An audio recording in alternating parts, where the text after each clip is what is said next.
गुफ्तगू कर लेते हैं नाजरीन। बात कर लेते हैं मसूद अहमद खान की जानिब बढ़ेंगे, चूँकि डिफेंस एनालिस्ट हैं, बड़ी बारीक और गहरी नज़र रखते हैं इस तमाम तर मामले पर।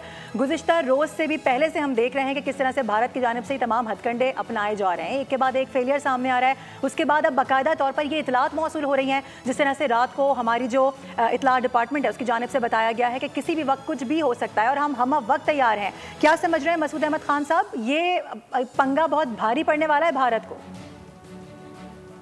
जी हाँ, बिल्कुल राय नहीं है और उनको वाज़ेह तौर पे कई दफ़ा कहलवा चुके हैं कि आप न करें। अगर आप आना चाहेंगे हम आपको वेलकम करेंगे, जो इसके साथ इसके बाद जो आपके साथ होगा वो आप इस मसले याद रखेंगे।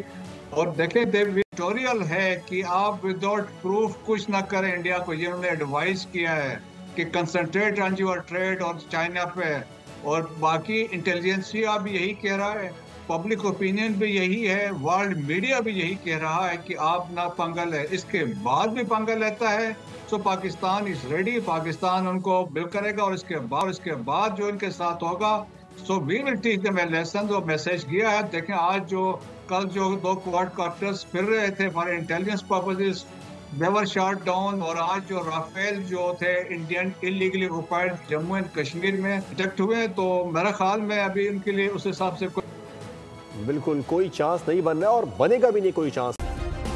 सब्सक्राइब करें और बेल दबाएं ताकि कोई खबर रह न जाए।